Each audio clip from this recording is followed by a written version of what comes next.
Hello, I'm Arlene Herson, and tonight you're invited to meet a man whose fancy footwork has been delighting audiences for many years. He started dancing professionally when he was 5 years old. As a matter of fact, you might say dancing has been his life. He has starred on Broadway in such hits as Hubie and Sophisticated Ladies, and appeared in the movie The Cotton Club, where his dancing scenes with his brother, Gregory Hines, nearly stole the show. He is dynamite, doing tap, ballet, and jazz. He does them all, and he does them all well. As a matter of fact, he does everything well. He is not just a dancer, but a choreographer and writer as well. My special guest is Maurice Hines, and we'll meet him right after these messages, so please stay right there.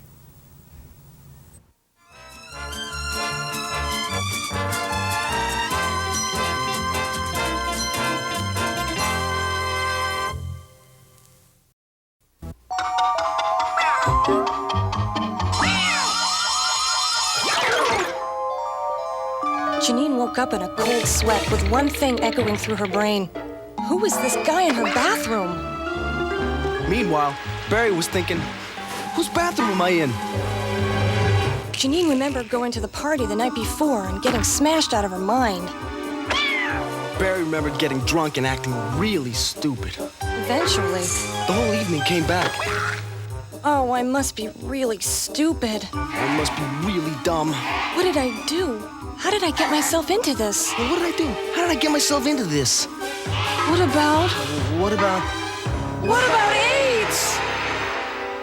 Then they both realized, much to their relief, that unlike the rest of us, They were just cartoons.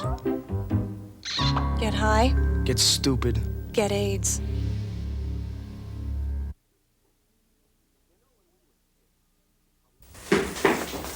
You know, when we were kids, how the older people, the grown-ups, automatically took care of us, fed us.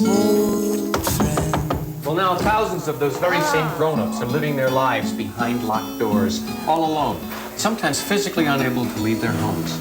City Meals on Wheels can begin to open some of those doors. Be careful, Mrs. Watkins. It's very hot. Oh, wonderful.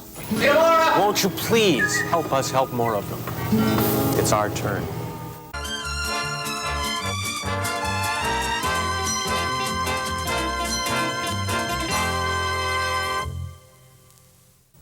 I'm Arlene Herson, and my special guest is Maurice Hines. We're here at Trump Plaza in Atlantic City.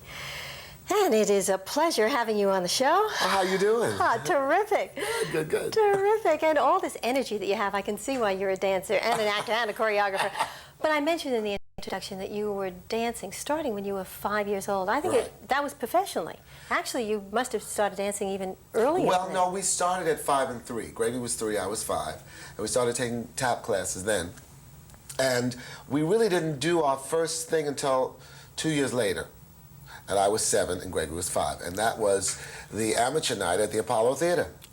And Dinah Washington sort of discovered us.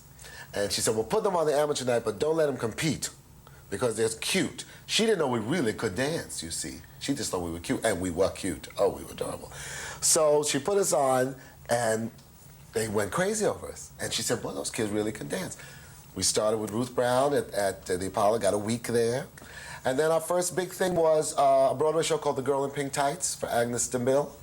And then we went on to Las Vegas and all that, and Puerto Rico, Miami as a dance team. Okay, but how old? I mean, you started... That was 7 and 5. 7 and 5. We started dancing at 5 and 3, but actually professionally working was 7 and 5. Now, you speak so casually. I mean, everybody at 7 and 5 is dancing, you know, Yeah, I know what you mean. In Vegas and in... Well, I must say, looking back on it, I do remember the Girl in Pink Tights and Vegas and everything.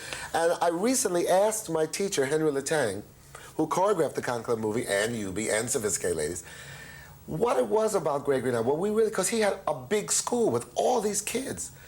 And I said, can you really tell at that age that certain kids are special? He said, there's no doubt about it. He says, you and your brother were magical. He said, it's only happened twice in my lifetime. When I saw the Nicholas brothers, and I didn't teach them, but I knew them and I saw them. And when I saw you and Gregory dance, because people would come from rooms around all over school to just watch you walk on the floor.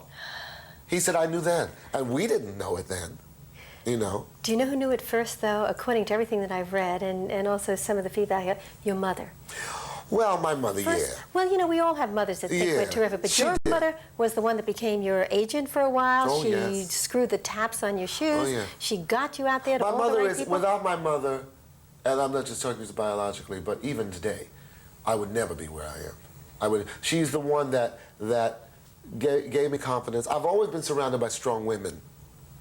My grandmother, her sister, my mother's sister, my Aunt Bunny, and I've admired that. And that kind of strength, I think, seeing them struggle all those years. My father was just a strong man. I mean, he was just daddy. I mean, he was this big guy, a street guy, see. And it was not to be messed with on any level. But my mother was this little shy woman. Her people are from Portugal. And very sheltered, 97 pounds. My father's a football player. I mean, she knew nothing about show business. So she didn't come at it like a stage mother. She came at it, were my kids happy? And she has this phrase, my son's my life. And she has proven it, that whatever makes us happy will make her happy. And believe me, between my brother and myself, we have taken her to the mountaintop.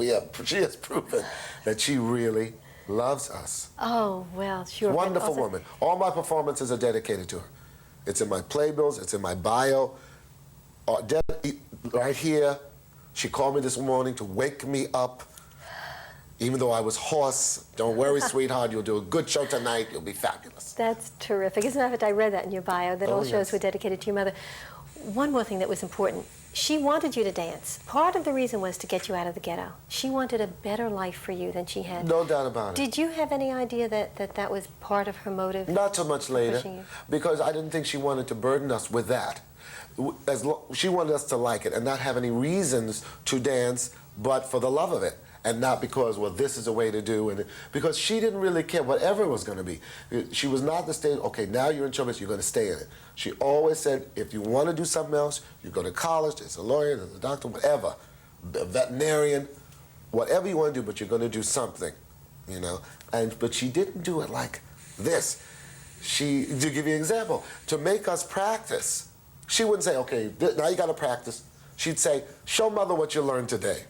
We couldn't wait to show her, so she'd have us dancing for about an hour and a half. Well, okay, but she also, and I kind of wanted, you and Gregory were doing terrific as the Hines kids, and then when you got older, the Hines brothers, the magic that you two had. Then your father, you mentioned this strong man, he really wasn't a dancer. Your No. father became part of the act. Right, well, he became a musician. He was a soda salesman for years. And because we traveled so much, we were separated, and my mother and him were very lonely for each other, he decided to play drums, got into rock and roll, played on some of those records with Little Richard and Fats Domino, you know, Joe Turner, did the Alan Freed rock and roll shows. And then we formed an act called Hines, and Brown, and then became Hines, and Dad, and then got discovered by Johnny Carson at the Playboy Club in Chicago. That's how Hines, and Dad started, through Johnny Carson. And you were on that show, I understand, 37 times. 37 times. The last 5 years, we were Interesting. he was in New York. Yeah. We were like every other week. Wow.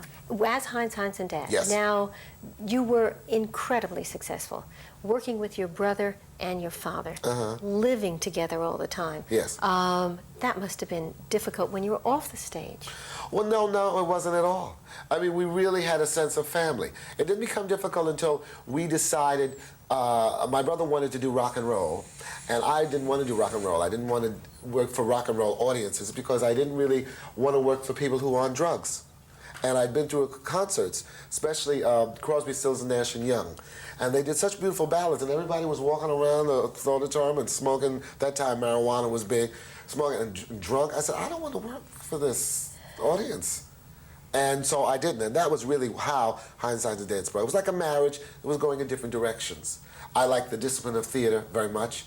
I like the hard work of theater. I like 8 shows a week. I like the hard work of nightclubs. My brother likes more of a laid-back style. He likes movies, and when I did the Cotton Club movie, I thought I was going to go nuts. I mean, you sit around for 3 hours after doing 40 seconds of dialogue, and you're waiting for a setup. It's not. I'm too hyper, as you can tell. I'm ready to jump off the couch. Okay, well, not yet. What we're going to do is take a commercial break because there's so much that's happening in your life, and we want to come back and we want to talk about it. All right. But we're going to take a break right now. Okay. We're speaking with Maurice Hines. We're here at Trump Plaza. We'll be right back after these messages, so please stay right there.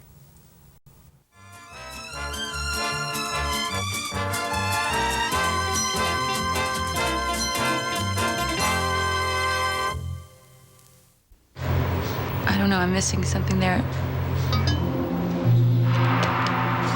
This is New Guinea. It's so powerful. I don't see it. I'm having an out-of-decade experience. I was walking and came upon a fountain which bore the sign, "Don't drink the water." Do you And get the beggar this? carries a Isn't it sign saying, "I'm fantastic?" blind." What does this poem mean to me? It's like a collage of images. Let's and face it, sounds. not every cultural activity appeals to everyone. Finding an oasis. So we're giving you something everyone likes, a choice. That's why 23,000 arts and humanities groups are inviting you to find something you can get excited about. Just call for a free brochure about what's going on in your community. I think I'm getting into this. They're tuning up. The arts and humanities, there's something in it for you. There's a lot going on in your community. For a free brochure on how to get involved, call our toll-free number.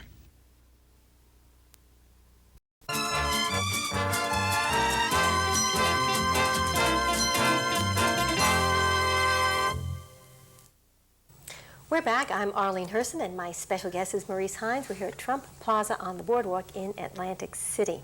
Right now, though, having more fun than being on the boardwalk talking to you. I'm having a good time myself. Good. You know, you have such a good time, too, on the stage. I mean, it's got to give you, you know, that wonderful feeling to be entertaining people. It's wonderful. There's nothing like it. It's sort of like flying. I really get that feeling. When I was doing Uptown It's Hot on Broadway in Washington, Philadelphia, I did this tribute to John Bubbles, which I do in my act here. He's recently passed away. That's why I've continued to do it, and he's a great, great dancer. And when you get that connection with the audience and you begin to soar. I'm from the older school of performer where I'm geared to pleasing the audience. That's what I'm there for. I'm not there to be self-indulgent and please myself. I'm there to see that they have a good time. And by them having a good time, I really have a ball. I must say that we just opened, and the two audiences last night were phenomenal. I mean, I had such a good time out there. It was surprising. I mean, it was the most fun I've had since doing Uptown It's Hot. You know, it's interesting, when you talk about Uptown It's Hot, that was a review that you were involved in recently, that you developed in Atlantic City. Yeah, I developed in in Atlantic City, right. And now performing here at Trump Plaza, but this is something entirely different. I mean, this is Maurice Hines, yes. Because there are so many aspects of you. Yes. You've done so many things in really a relatively short period of time. Yes. But because it started, your whole life has been show business. Back to Hines, Hines and Dad for a minute, because that had to break up in order for you to do what you're doing now. Yes, it did. I mean, that was part of it. Yes. It also had to have been painful. Painful and traumatic and angry and a lot of hostility. I was very sheltered, and my whole life was Hines, Hines and Dad. Looking back on it now, it was inevitable, and it should have happened. And I'm the performer I am today because of the breakup, because I got on my own. It never occurred to me that I was talented, you see, during that. The act was geared around Gregory. I was the straight man. I didn't know I could be funny. I didn't know I could do all this stuff. I didn't even know I could choreograph. All this stuff came afterwards, you see. My mother knew it. She always knew it. I didn't even know it. And I wound up to be a really wonderful performer. I'm a wonderful performer. I have to laugh myself because it's new. It's a surprise. I agree. And a wonderful performer. And in the movies, as a matter of fact, we have a clip. From the Cotton Club. Oh, great. Now, that's a painful moment. You know, we talked about it, and of course, you know, we've been told we need the painful moments to grow. This is the breakup scene. The breakup scene. Yes, we did that. We did 7 takes of that.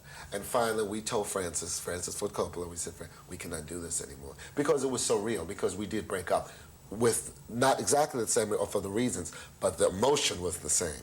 And when you see me do that, he wanted me to well the tears up, which they did. I mean, it was very traumatic, and I think that's why the scene worked so well. And it was all improvisational. No dialogue was written for Gregory and I. We're going to see the scene now so that our audiences I'm going to cry again. Okay, we're going to roll tape. See you tonight, baby. Hey, Sandman, I got a specialty act. He's sick. Remember that solo we talked about? Yeah. Can you do it tonight? Can a cat climb a tree? Run right after the Duke. I'm there. What's this about a solo? They asked me to do a solo. Oh, they asked you, you didn't ask them, huh? I talked to them, yeah. Play.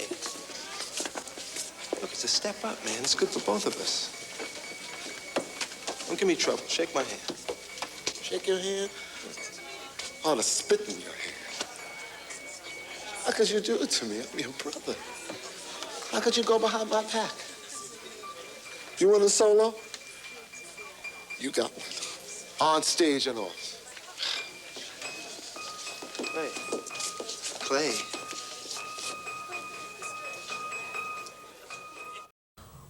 Wow. Now there's, you know... Doesn't that get you? Yeah, that really does. Grabs you. How do you feel reliving that now? Well, when I look at it now, I still go through it. I still go through it. I still remember. I think that's what acting is about. You recall those real moments, because Francis and most really good directors, they want you to make it real. The camera's right there. And because there was no written dialogue, I didn't have to learn anything. I just really became and went through the same emotions. I just brought it all back. And Gregory did too, and that's why we told him after the 7th take, we wouldn't do it anymore. We just couldn't do it. It was just too draining. Okay, your life changed so much since then, and we Oh, know yes. all the wonderful things you're doing now, but immediately after, it couldn't have been terrific. You did not go into show business. No, I stopped for a while. I sold shirts at the Casual Air in Greenwich Village for 2 years part-time.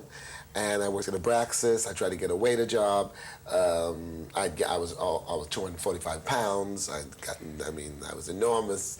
Then I started back dancing again. And I danced from 10 in the morning till 6 at night for 5 years straight. No, see, a dancer's life is the most underrated and underpublicized life. All you deal with is pain. Your entire life is pain, is injuries and whatever. Make no mistake, every dancer. And they're the most underpaid. I'm a big champion of dancers, as you can tell. And I learned about dancing. And that's when I discovered that I wanted to take ballet and jazz and not just be a tap dancer and explore some choreography. And I loved everybody. I love being a dancer. I love it. There's nothing like it. I've done some acting. When you're up there dancing and you're in control of your body like that, and you're free. Wow, I feel it. I feel it. We have to take a break, and we're going to talk about... and then we're going to talk about how free you are, because you are free. You're not married. We're going to talk about that and why, all this energy. Okay, we're going to take a break. We're speaking with Maurice Hines. We'll be right back after these messages. Please stay right there.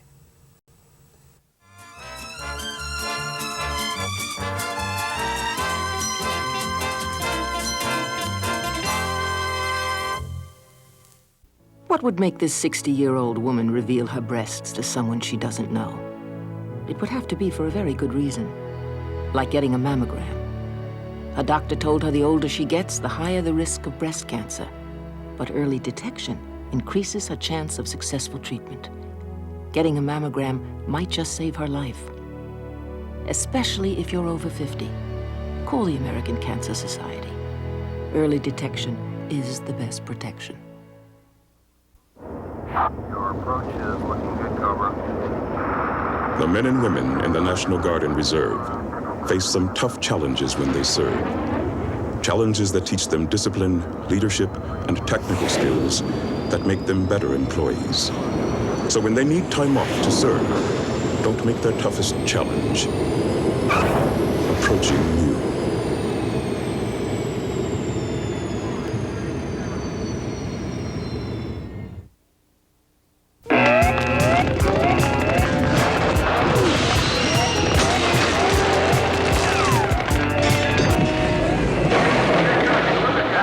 Bad. My job's dangerous, but each stunt is well rehearsed.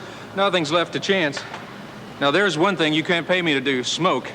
You know, it increases your risk of heart attack. It's just too dangerous, and that's one risk I won't take with my life. Let's do it again. The American Heart Association. We're fighting for your life.